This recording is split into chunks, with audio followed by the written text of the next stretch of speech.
the 7th of August, 1941, in the city of Calcutta, a man died.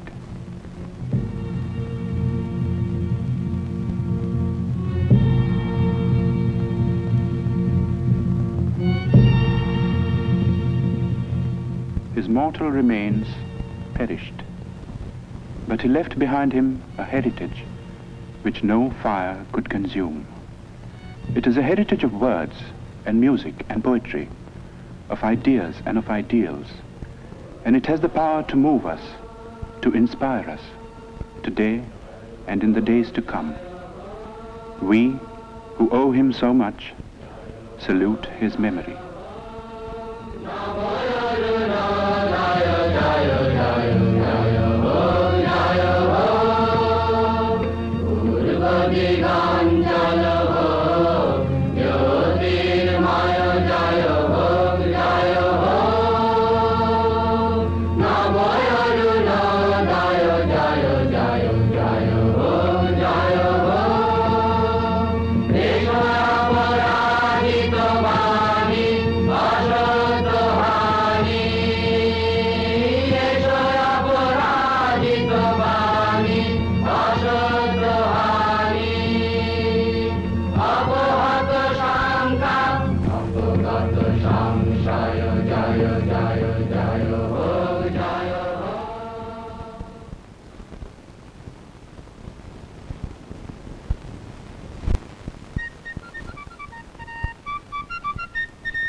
Founded in the year 1690 by an Englishman named Job Charnock, Calcutta, 100 years ago, was a thriving metropolis. Queen Victoria was proclaimed Empress of India in 1877. As the capital of India, Calcutta was the seat of the Queen's government.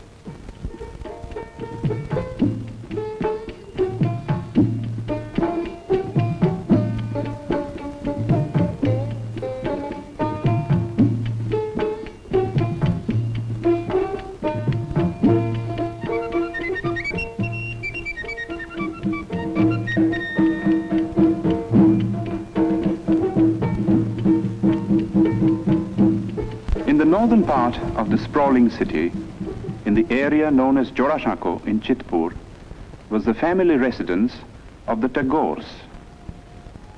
The Tagores had an impressive lineage. It dated back to the first group of learned Brahmins that came from Kannauj and settled in Bengal in the 8th century.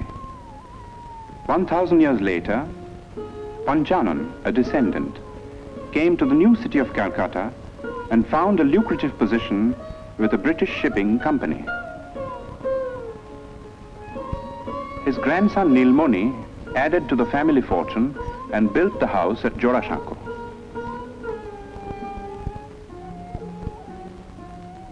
The peak was reached with Nilmoni's grandson, one of the most brilliant and colorful figures of the 19th century. Rabindranath Tagore combined cultured sophistication with a largeness of heart and a rare degree of business acumen. Coal, sugar, indigo, exports, banking, newspaper. There was no end to his enterprises, and he succeeded in all. If his earnings were fabulous, so were his spendings.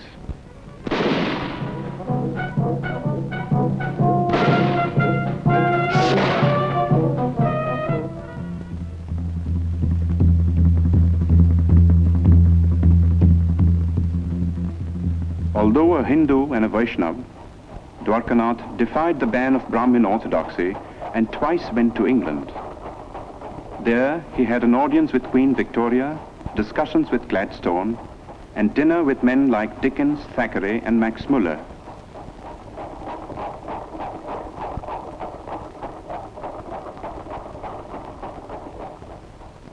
Shortly before his death in England, Dwarkanath had written to his eldest son in Calcutta, reproving him for neglecting the family's business affairs.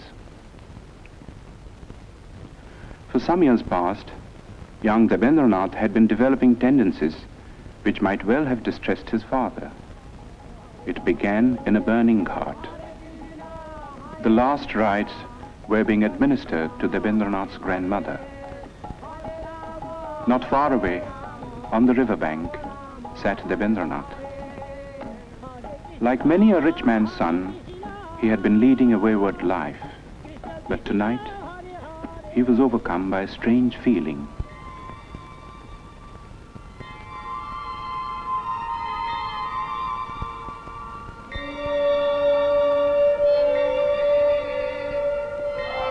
Worldly possessions seemed to lose their meaning for him. This led to a period of profound disquiet, followed by a ceaseless quest for the meaning of existence in the great source books of the East and West. He read the materialist philosophers of modern Europe, Locke, Hume, Bentham, and others, whose ideas were so much in vogue among the students of the time. Then he learned Sanskrit and read the Mahabharata. But peace of mind would not come until one day he chanced upon a torn page of a Sanskrit book. There was a sloka in it which said, "God is supreme and all-pervading. Enjoy by renunciation. Covet not another's wealth." This was a page of the Ishopanishad, edited by Raja Ram Mohan Rai. Ram Mohan had been a close friend of Dwarkanath's. As a boy, Rabindranath had a deep and silent admiration for the man. But the greatness of the Raja's vision and the magnitude and nobility of the tasks he had set before himself were beyond the boy's comprehension. Ram Mohan lived in times when India's spiritual heritage was being submerged in ritual and superstition.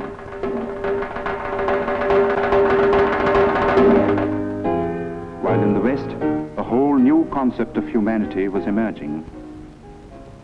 Ram Mohan advocated Western education for Indians because he wanted the new ideas of the West to spread in the country. He also wanted that we should respect what was old and true in our own heritage. In the Upanishads, for instance, which revealed to him the monotheistic basis of Hinduism.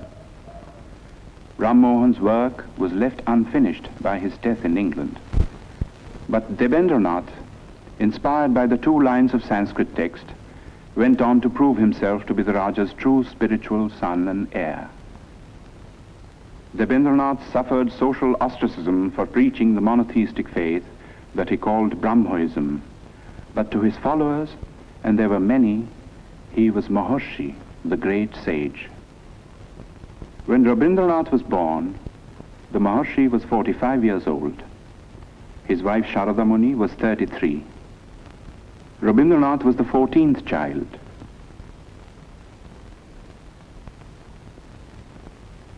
The eldest was Dijendranath, poet, philosopher, mathematician.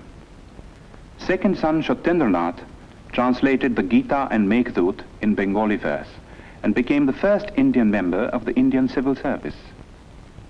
The 5th son Jyotirindranath was a born musician, translated Molière and Sanskrit dramas into Bengali, and wrote and staged some of the most popular Bengali plays of his time.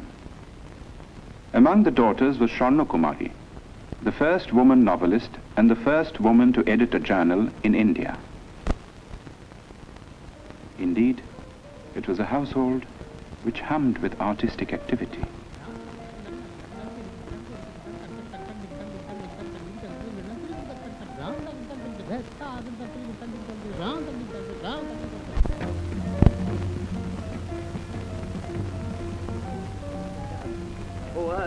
What else? And shall I couple hell? Oh, fie, hold my heart. And you, my sinews, grow not instant old, but bear me stiffly up. Remember thee? For Roby, the time hadn't yet come to participate in the activities of the elders.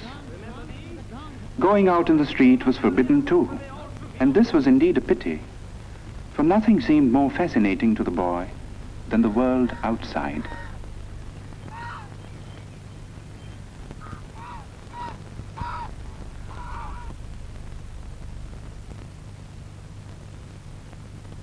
At the age of 7, Roby was sent to school. See a box. তুমি কি একটি বাক্স দেখিতে পাইতেছ? Yes, I can see a box. হ্যাঁ, আমি একটি বাক্স দেখিতে পাইতেছি। Yes, I can see a box. Robbie went to 4 schools and hated them all. But to say that he lacked education would be wrong. For his third brother Hemendranath saw to his studies at home, and it was all done by the clock.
When Robbie was 12, Rabindranath went on a trip to North India and took the boy with him.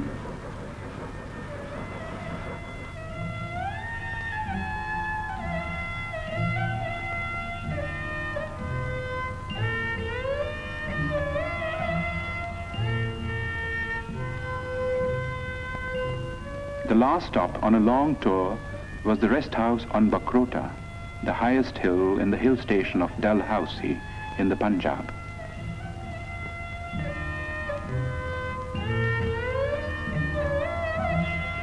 Robbie was told by his father to roam about on his own.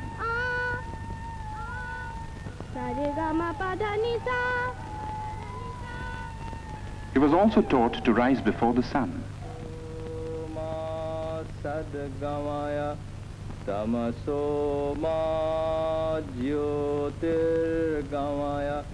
And to handle money and keep accounts.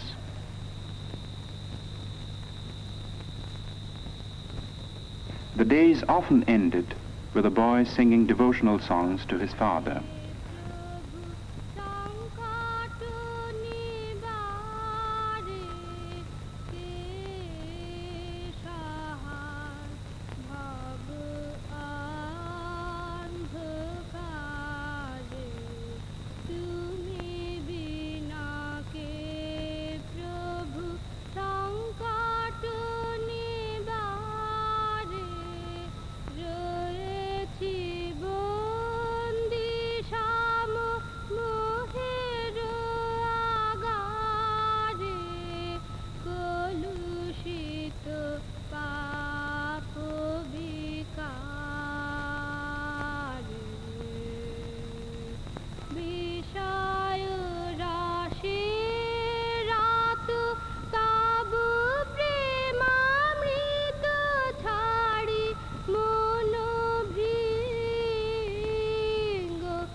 Robbie was 13 when his first book of verse, Kobi Kahini, came out.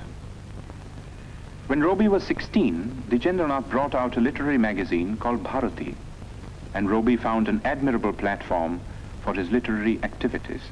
The essays included pieces on European poets like Dante and Petrarch, whose acquaintance Robbie had made in Ahmedabad, in the library of his elder brother Satyendranath. Satyendranath's wife, Ganadanandini, who was staying in England with her 2 children, was a remarkable woman who had been persuaded by her husband to come out of orthodox seclusion. Robbie set out for England in the summer of 1878 and joined Ganadanandini in Brighton. If the plan was to provide the boy with a proper education, it came to naught, for Robbie returned without completing his course of studies at the London University.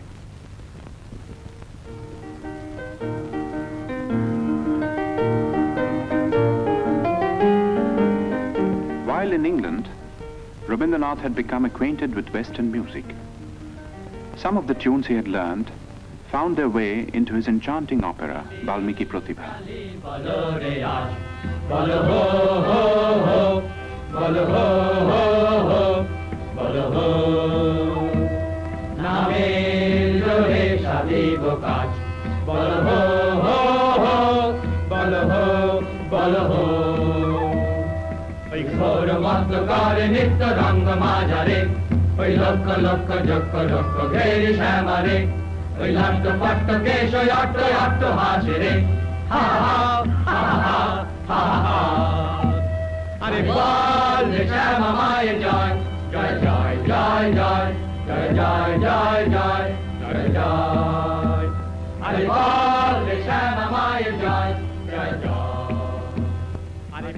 There were other tunes, however, which came from classical Indian ragas, used for the first time in an operatic context.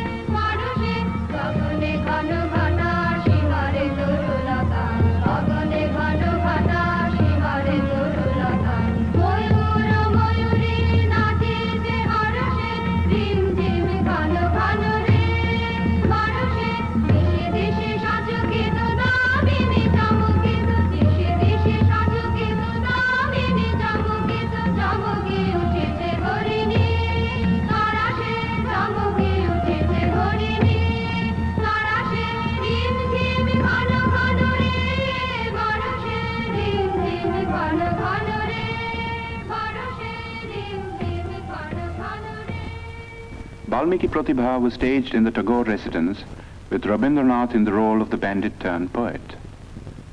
The rest of the cast, too, was composed of members of the Tagore family, all gifted with varying degrees of talent for acting and music. Among those who saw and praised this performance was the greatest literary figure of the time, Bankim Chandra Chatterjee. A year later, when Rabindranath's Shandha Sangeet was published, Bankim Chandra personally congratulated the poet and acknowledged his preeminence among the rising writers of the day. Of all the members of Robi's family, two were closest to his mind and heart. They were Jyotirindranath and his wife. Kadambari Devi was 2 years older than Robi.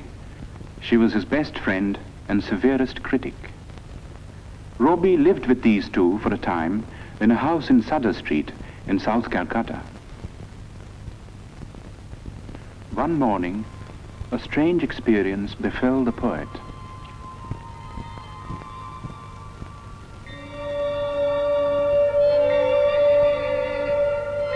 One day, while I stood watching at early dawn, the sun sending out its rays from behind the trees, I suddenly felt as if some ancient mist had in a moment lifted from my sight, and the morning light on the face of the world revealed an inner radiance of joy.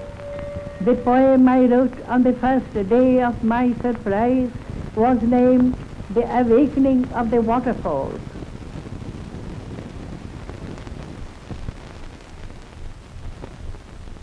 At the age of 22, Rabindranath married Bhavatarini Devi.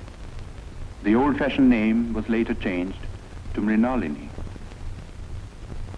2 months before the wedding, Rabindranath had received a letter from his father in which he was asked to prepare himself to look after the family estates. After a period of initial training in the estates offices in Calcutta, Rabindranath found himself in the very heart of rural Bengal, in the region around the river Padma. With a worldly wisdom unusual in a poet, but characteristic of the Tagores, Rabindranath in later life set about in a practical way to improve the lot of the poor peasants of his estates, and his varied work in this field is on record.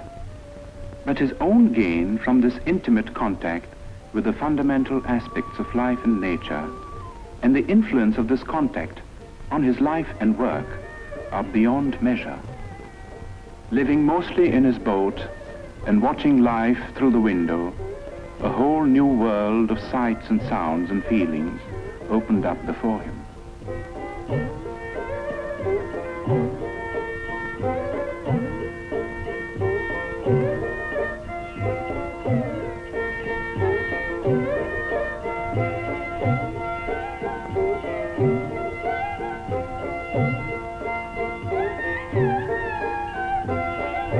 It was a world in which the moods of people and the moods of nature were inextricably interwoven. The people found room in a succession of great short stories, and nature in an outpouring of exquisite songs and poems. Dominant was the mood of the rains, exultant and terrible.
In 1901, Rabindranath was 40 years old. His already enormous output of poems and plays had been gathered in one big volume. It comprised 21 books and included Shonarturi, his first masterpiece. The same year, 1901, marked an event of a somewhat different nature. In Bolpur, in the district of Birbhum in West Bengal, Rabindranath had acquired some property in 1862, 1 year after Rabindranath was born. The property was made over to a board of trustees, and the deed specified that the place was to be used for meditation on the supreme formless being. According to the Maharshi's wishes, a seat of prayer and a temple of worship had been built, and close to the temple, a residential house which was called Shantiniketan, the abode of peace. Rabindranath had been worrying about the education of his children and had decided to start an experimental educational institution in Shantiniketan.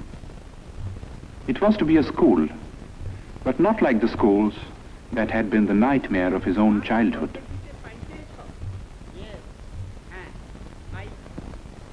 It was to be like the forest hermitages of classical India.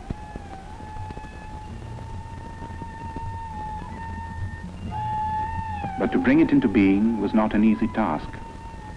For one thing, it cost money.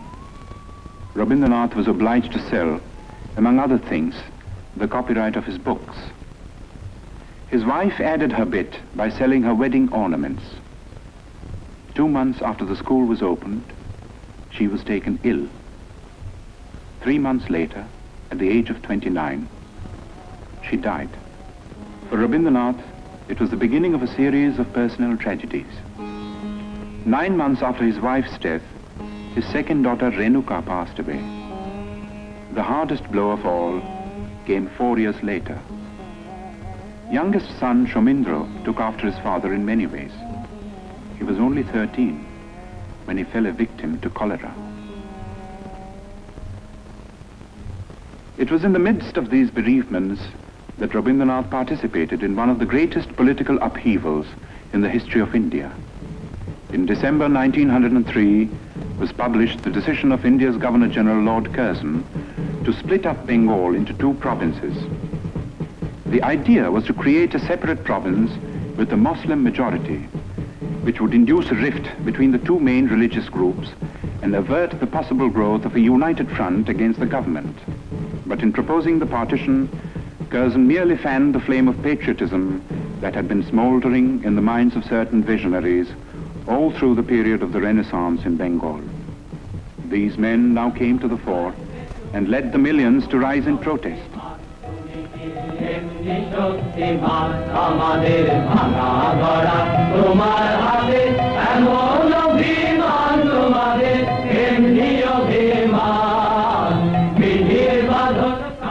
The series of stirring patriotic songs which Rabindranath composed for the occasion were sung in procession in the streets of Calcutta, with the poet himself in the lead.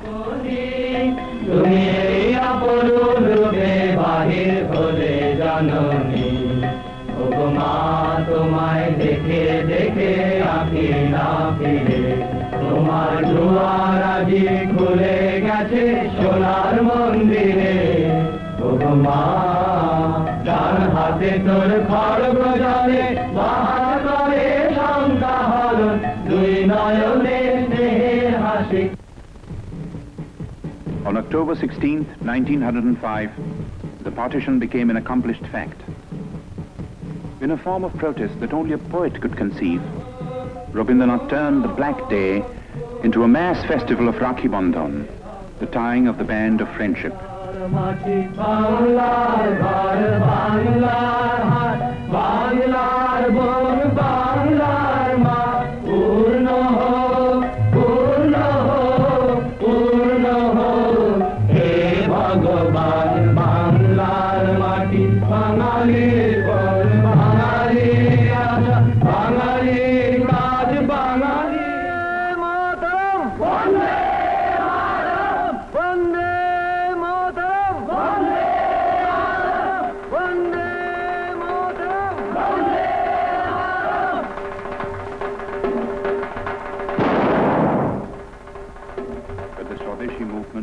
Fated to grow and assume a character which was not possible to foresee in its early stages. While admitting the bravery and patriotism of those who killed or were killed in a reckless bid for freedom, Rabindranath could not condone terrorism. He stated his credo in clear terms. The path of violence was not for India. Good could come only out of constructive work carried out in a spirit of tolerance. He had himself followed up his retirement from the political scene by devoting himself to the work of rural welfare in his estates. And there were other activities too. He was teaching at school, editing journals, and engaging himself in every conceivable form of literary activity. That his own countrymen now regarded him as their leading man of letters was proved by his 50th birthday celebrations in Calcutta. Sponsored by the Bengal Academy of Letters and attended by thousands, it was a unique occasion and the first time that such an ovation had been given a literary man in India. But to the outside world, Rabindranath was still an unknown name. The object of Rabindranath's visit to England in 1912 was to study the educational methods of the West and also to acquaint the West with his own work at Shantiniketan. He happened to carry with him on this occasion a notebook containing his own English translations of some of his songs, mainly from Gitanjali. He showed these translations to the English painter William Rothenstein, who had met him on an earlier visit to India. Rothenstein was so impressed that he sent a copy of the translation to the well-known Irish poet Yeats. In introducing the poems to a gathering of English writers and intellectuals, Yeats said, "I know of no man in my time who has done anything in the English language to equal these lyrics. Even as I read them in this literal prose translations, they are exquisite in style and thought." Gitanjali was published in England in the same year. There has rarely been another instance of a poet gaining world fame in like manner. The Nobel Prize came in 1913 and the knighthood in 1915, while war was raging in Europe.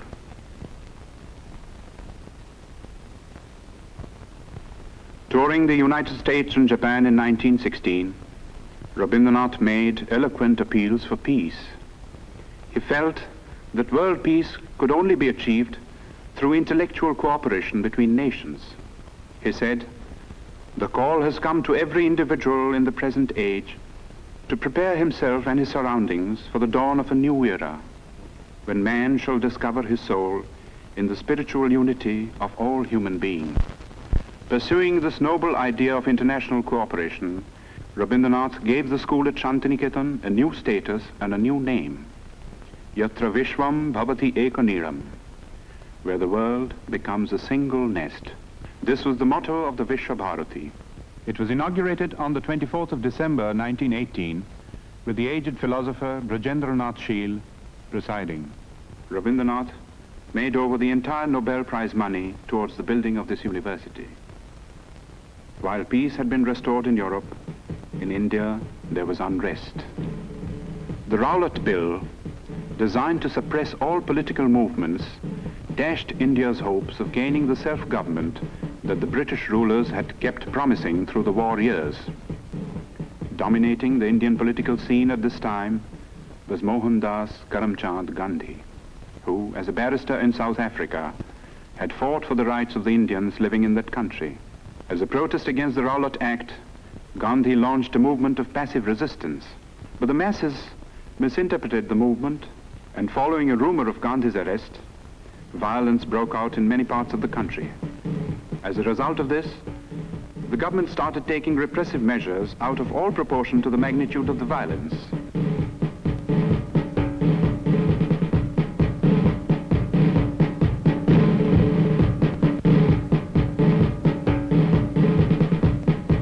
In the Punjab, martial law was declared.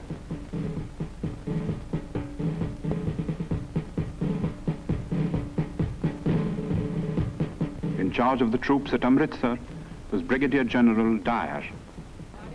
On the first day of the month of Vaishak, a crowd gathered in Jallianwala Bagh, as it had done every other year. It was a peaceful crowd, but Dyer was taking no chances.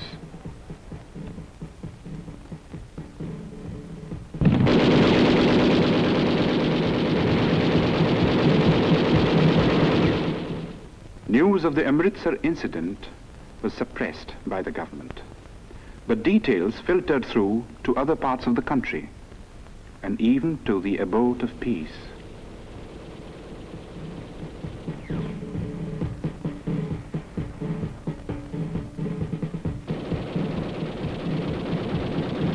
Rabindranath rushed to Calcutta. But the Defence of India Act was still in force, and no leaders would support him in a plea for a meeting of protest.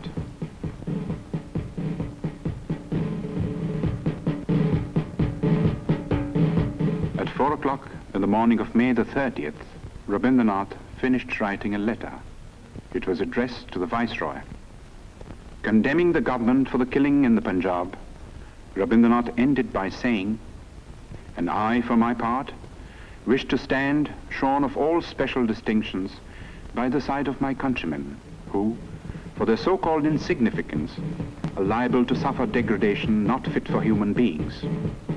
And these are the reasons which have painfully compelled me to ask your Excellency to relieve me of my title of knighthood."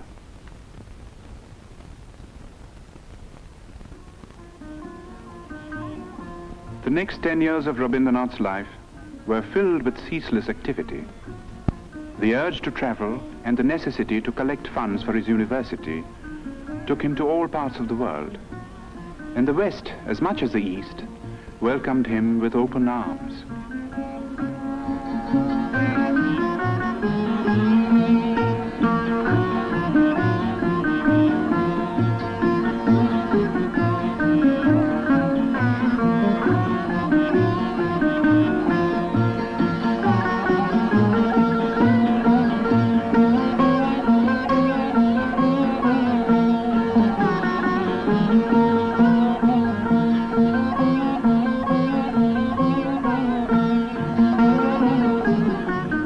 Wherever he went, he spread the message of peace and stressed the importance of intellectual cooperation between nations. He said, "We ought to know that isolation of life and culture is not a thing of which any nation can be proud. In the human world, giving is exchanging. It is not one-sided." He also said, "I do not put my faith in any new institutions, but in the individuals all over the world who think clearly, feel nobly, and act rightly. They are the channels of moral truth." His great humanist ideas found an echo in the best minds of Europe, and some of them became his close friends.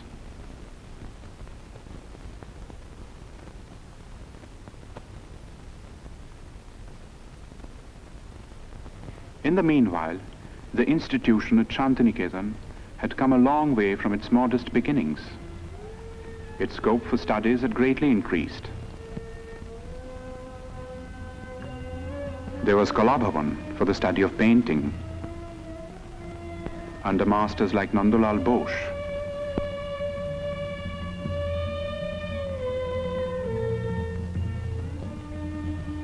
Who was himself a pupil of Rabindranath, the poet's nephew. The Sangeet Bhavan, which neglected no branch of Indian music, had also grown under Dinendranath, another nephew of the poet. Special provisions were made for conducting Oriental studies, and scholars came from all over the world, stayed to lecture, for research, to exchange ideas. Such men were Levy, Winternitz, Lesny, Stenkonov. And there were some Europeans who did even more than that.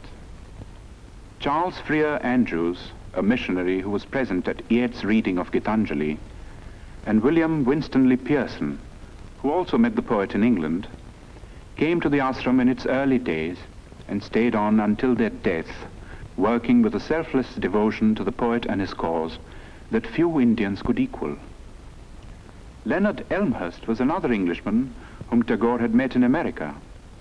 He was drawn by the poet's personality, came over to Shantiniketan, and took charge of the School of Rural Handicrafts, another of Rabindranath's experiments at Shurul, 2 miles from Shantiniketan. His last European tour began with a visit to Oxford, where he delivered the series of Hibbert lectures, which were later published as The Religion of Man. It was also on this last trip that Rabindranath went to Soviet Russia for the first time.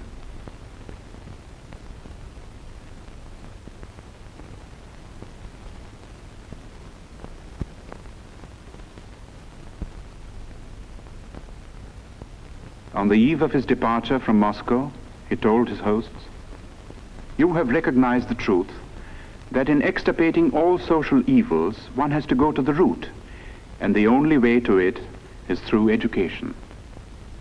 In Russia, as well as in other countries that he visited on this tour, Rabindranath held exhibitions of his paintings. At the age of 70, Rabindranath had found a new outlet for his creative urge.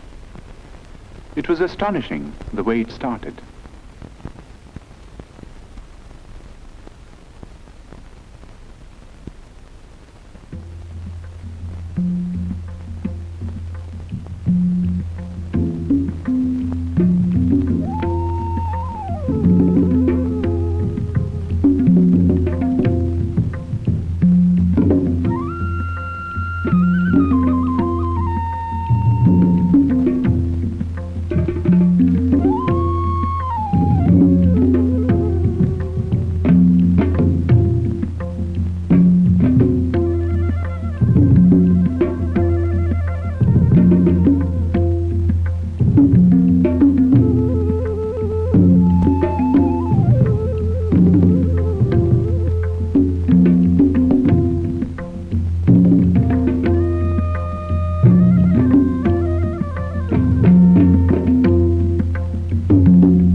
In 1931, the leading citizens of Calcutta united in an appeal to observe the poet's 70th birthday. It was celebrated in a manner that was truly worthy of the occasion.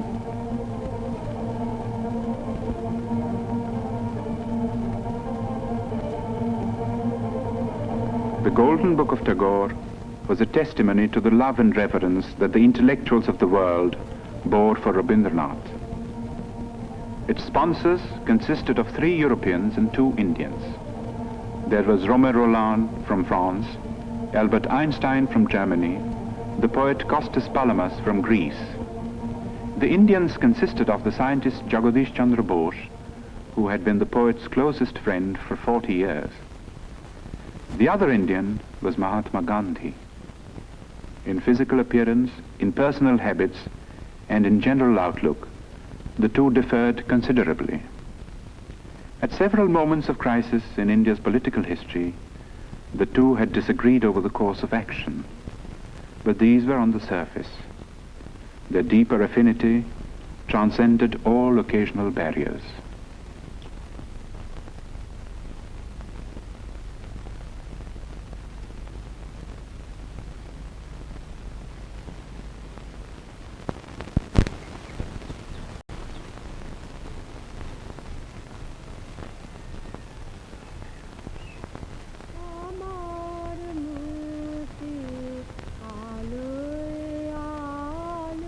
The last years of the poet's life were spent largely in his beloved Shantiniketan.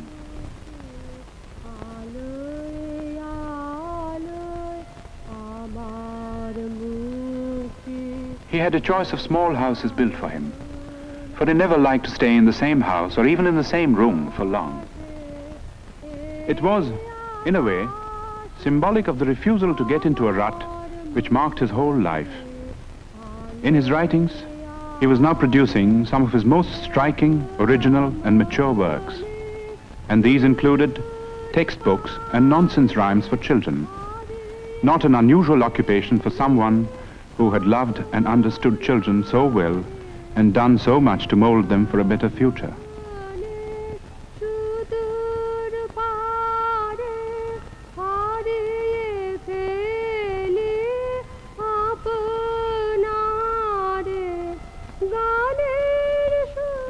His health was failing, but calls of duty, which he was ever ready to answer, gave him little rest.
On the 7th of May, 1941, Rabindranath was 80 years old. 3 months later, he was to leave Shantiniketan, never to return.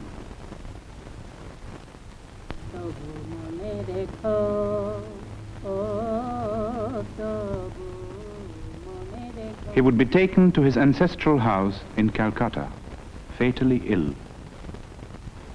In this house, once upon a time, a boy roamed the corridors.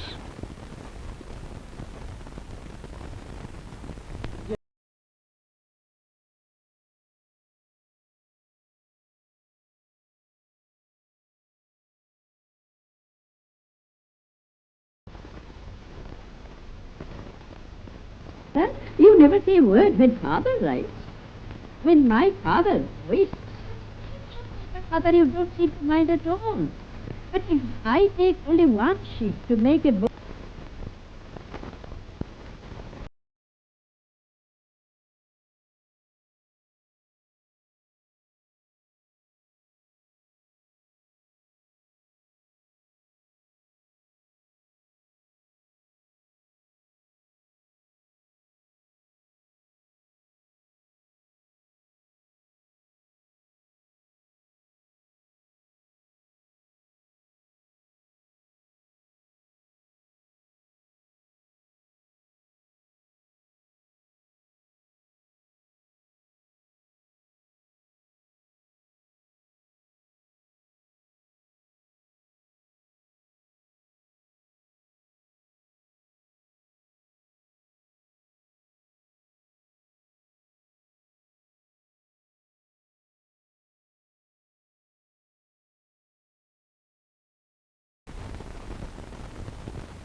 Rabindranath attended the 80th birthday celebrations in Shantiniketan in spite of his failing health.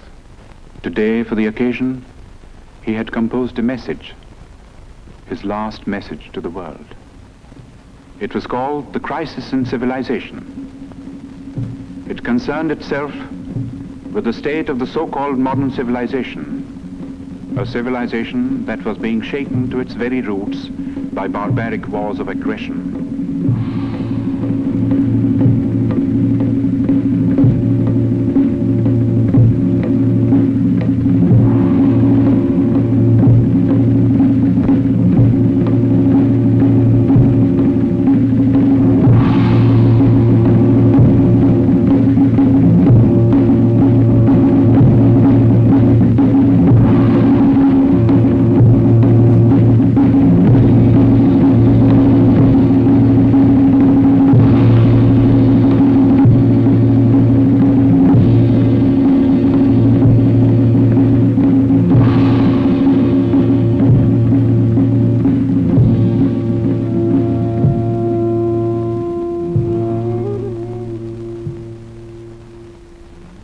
Of this message, Rabindranath said, I had at one time believed that the springs of civilization would issue out of the heart of Europe.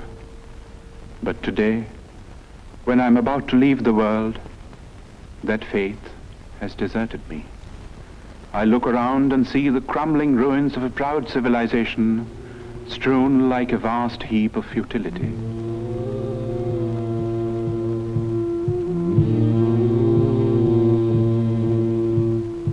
And yet, I shall not commit the grievous sin of losing faith in man.